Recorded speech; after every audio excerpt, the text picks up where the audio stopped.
Cultural safety was discussed as a commitment to lifelong learning. First and foremost, I am a family physician and have been a family physician for over 35 years. I'm originally from Quebec, but have lived in British Columbia for over 40 years now.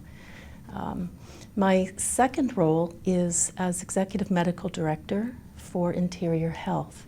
Can you tell us about your own personal journey towards Aboriginal cultural safety? When I came back to Canada, to British Columbia, I settled initially in northern BC. As I said, I was very fortunate to be working alongside many Aboriginal leaders, as well as having many Aboriginal families in my practice. And I discovered a whole new world in terms of the needs of Aboriginal families, of Aboriginal persons. So I would say my journey, it hasn't stopped yet. I'm still learning. Is there any additional knowledge or wisdom related to promoting cultural safety that you would like to share with others? What advice do you have for other physicians? One of the biggest pieces of advice would be to take an honest look at your understanding of Indigenous culture, history as well.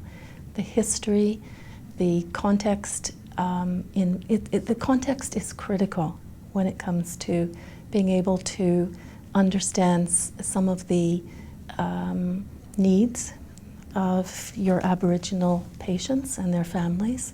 Self-reflection is important, just even thinking about our own culture. The impact of language, the impact of diet, the impact, and how those things are important, but also to try to reflect on the differences when it comes to an Aboriginal person's lens that they look through when they're accessing healthcare. There's 7 nations in interior health. Do you know that as a physician? Do you know which nation's territory you're practicing in? Do you know the name of the Aboriginal patient navigator if there's one at your hospital? And there are several. There are many across interior health.